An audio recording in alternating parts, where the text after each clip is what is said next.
Okay, we are live. Let me check the sound for a second. We're good. Okay, so I am finally back from my week in Montreal.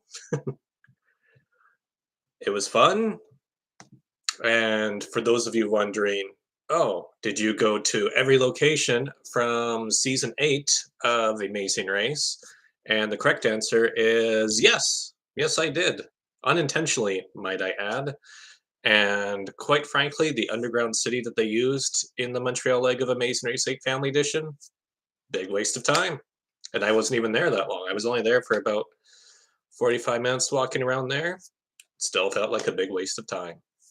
Okay, so a lot of other recap podcasts have slowed down with their content the past couple weeks due to season 6 of The Mole US being released.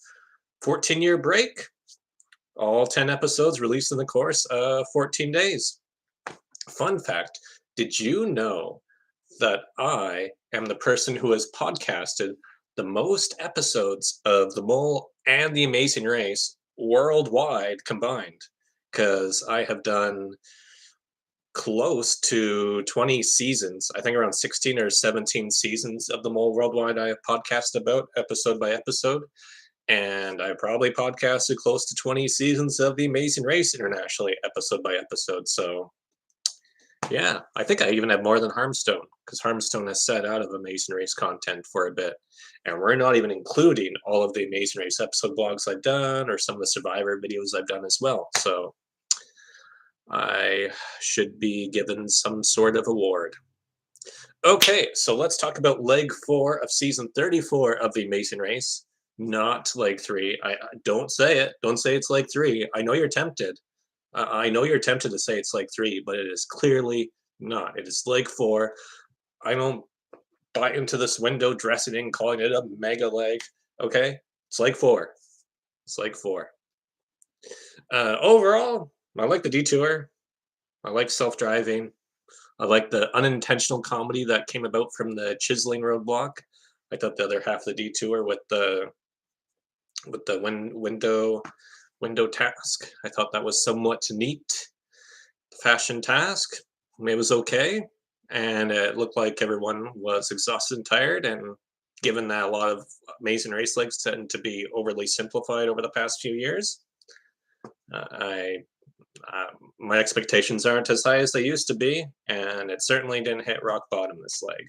And given that leg 5 just aired where we had a freaking slide puzzle, oh, I hate slide puzzles and other crap in a really cool location. I'm happy what we got here in leg 4 and with leg 3 to a certain extent. Okay, so you've already listened to 10 other recaps by this point, so I'm not really going to recap. We're just going to dive into some stupid, boring stats before I give my thoughts on Linton and Sharik, because that's been all over social media. And as we all know, I like to monitor absolutely ridiculous, crazy, shitty commentary from other people on social media. Okay, so Rich and Dom are the first Amazing Race US team, as far as I know, to have an average of 9.25 after the first 4 legs. We have had 5 teams with a 9.5 average. That's quite common because all you have to do is finish 10th and ninth after the 2 legs. Or rather, yeah, or go 9th, then 10th after 2 legs, and then you're gone. And several teams, of course, with a 9.0 average, which we talked about extensively last week, but nobody with the 9.25 average. I had a typo in my notes. I put 9.5 multiple times. Why would I do that? Why the hell would I do that?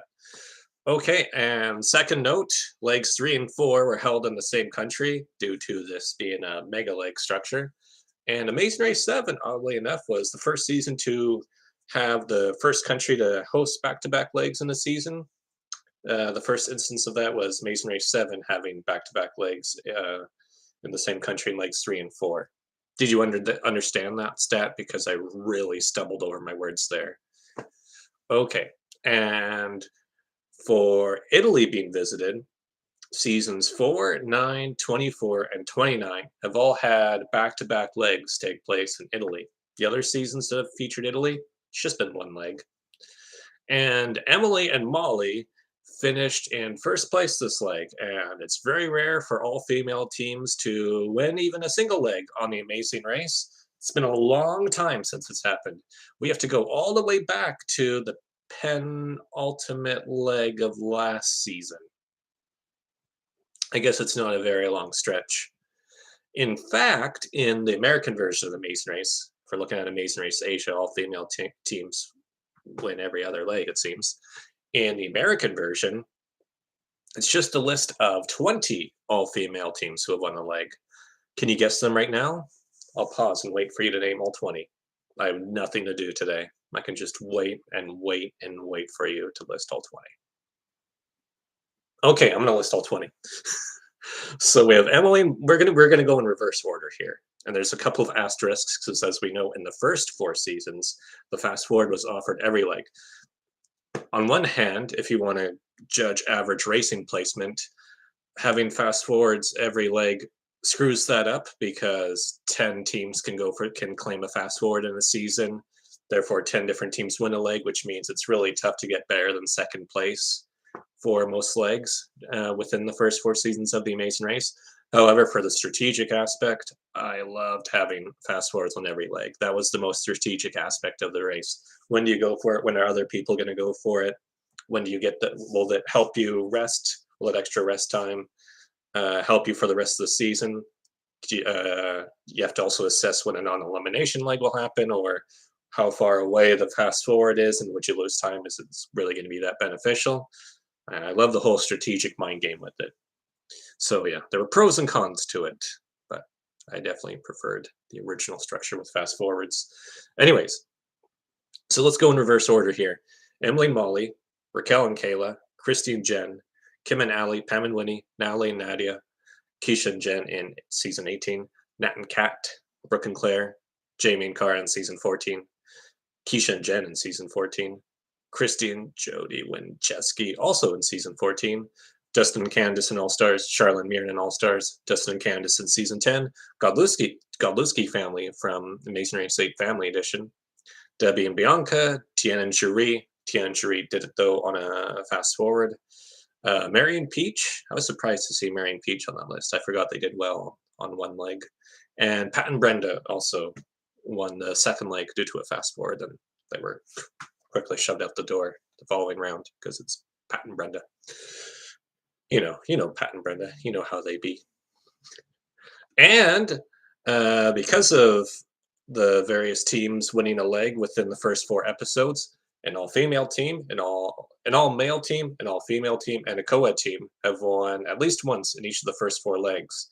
And it has happened faster. In season 7, it happened in each of the first 3 legs where it rotated between an all-female team, co-ed team, and an all-male team. Can you remember who those 3 teams were? I already said one of their names just a second ago. Debbie and Bianca, Robin Amber, then Lynn and Alex. Lynn and Alex. Okay, so those are the stupid, boring stats I had. I didn't really put that much time into it because I want to record the episode 5 stats breakdown and recap after this. I want to get it all done in one day. I've got trivia tonight. So, yeah, we're really going to shorten up on this content. We're going to be brief. Okay, so let's talk about all of the crap being said about Linton and Sharik Atkinson on social media, and to a lesser extent, Dom. Let's just cover what was said about the woman who goes by the Murphy nickname. There were comments on social media saying, "Oh, hate this generation. Rich and Dom, they're motivational speakers, but Dom didn't even try the roadblock or come at it from a different perspective or really believe in herself that she could do it, just thinking that the criteria was this high and just always finding a way to say I can't, or being fooled that it was much harder than it really was. Oh, I hate this generation. They have no drive. They have no drive. I hate Gen Z, or in Canada, I guess we say Gen Z. I can't believe they have that job. Anybody can be anything nowadays. Just stupid, ridiculous commentary like that. All I can think is it was just probably like 10 minutes, and then she was fine and going back at her, clued into how the task really was supposed to be. Relax. It's not like she raided an orphanage or something. And then, of course, most of the vitriol was aimed at Sharik, saying, "Oh, Sharik is doing her first roadblock in like four. Linton did the first three, and now Sharik is doing the fourth roadblock." I mean, who are they? Chuck and Winona or Dave and Connor? What is this? She's just whining the whole time, saying her arms are sore. She's Brooke 2.0 or Flo 2.0. I hate all three of those women, which is, if you know me, Brooke and Flo are perhaps two of my favorite Amazing Race contestants of all time worldwide, with Flo perhaps being my number one favorite. Brooke is probably watching right now, so I guess I should say that Brooke is my number one favorite, just in case. And yes, yeah, Brooke is number one. She's numero uno.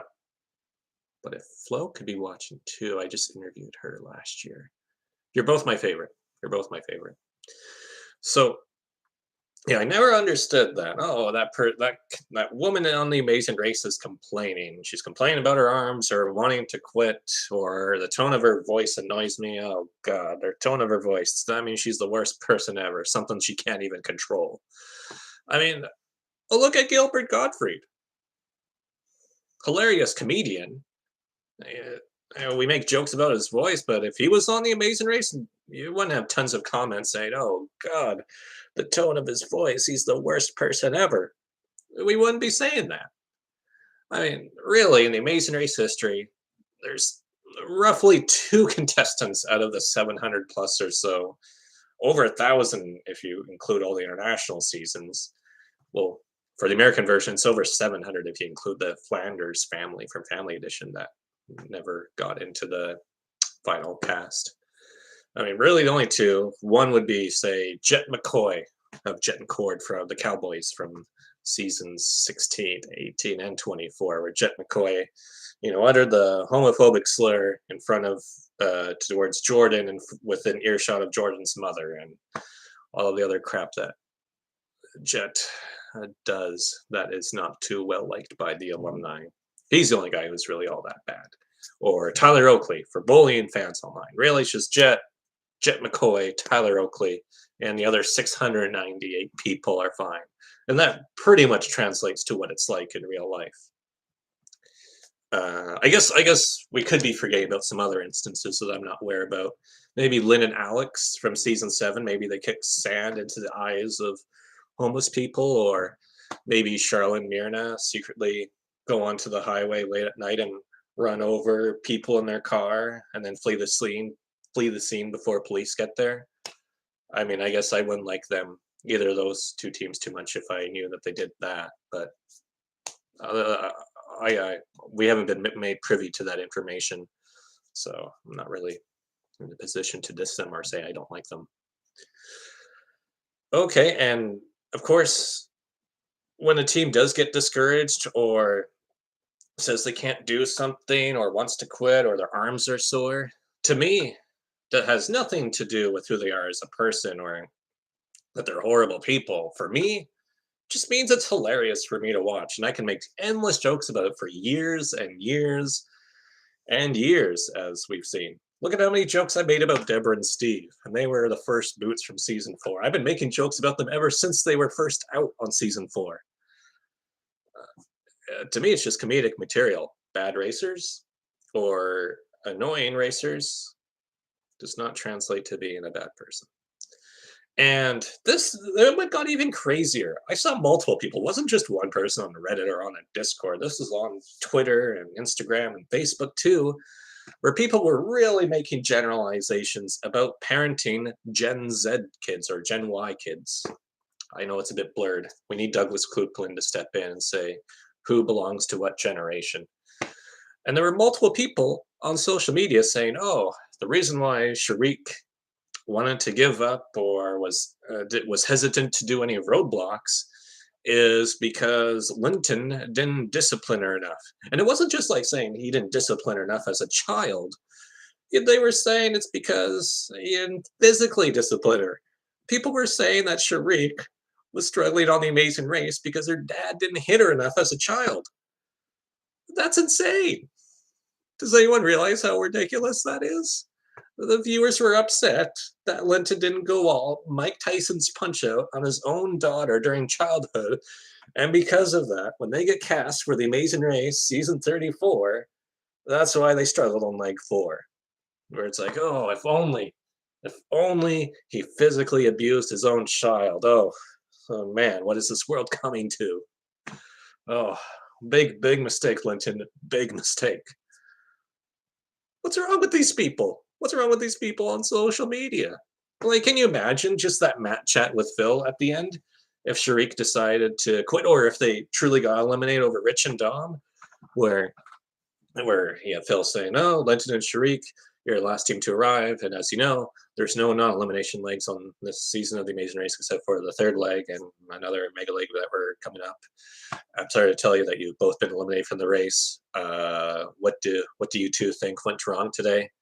Do you think they're going to stand there and Sharik's going to say, "Oh, what went wrong today is I wish my dad beat the living crap out of me as a child. So Phil, we were doomed from the start because of that." And then you have Linton pipe and say, "Yeah, yeah, I agree with my daughter. I wish I went tell Dwayne the Rock Johnson and laid the smackdown on my daughter whenever she was acting like a jabroni. Should have slapped her face more." Like, oh, what? And just that whole idea is ridiculous. That they law that well, eventually, spoiler alert in case you haven't seen episode 5 yet, that they get eliminated next round, where they do, where they struggle just as much as they did in this leg. I mean, it's just ridiculous to think that there are people out there, multiple people, who are blaming Linton and Sharik being eliminated because Sharik wasn't physically disciplined by Linton. I mean, the only really, I thought we established that the only time that it's acceptable to slap somebody, let alone Sharik, the only time that's acceptable for anybody to be slapping Sharik, is if it's a friend of hers, a close friend of hers, or a potential romantic partner, and instead of slapping her face, it's on her butt, and it's with Sharik's consent. Her friends can be Will Smith, and her booty can be Chris Rock if both parties agree. And I am, I'm, I'm saying some things here, and that's it. What the hell, social media? So I think I really have nothing else to add to that. I don't know how to follow up that comment. I think we're gonna end this podcast here.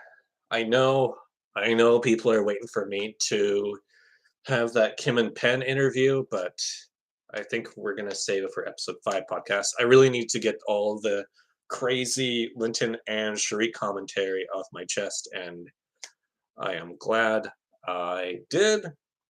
And I really hope that Linton and Sharik do not pay attention to the crazy parenting advice on social media. And I hope that Linton and Sharik don't think that they have to physically discipline each other to make each other better people. Okay, that's it for me. Peace out and just chill till the next episode, which will be coming very soon. Yeah.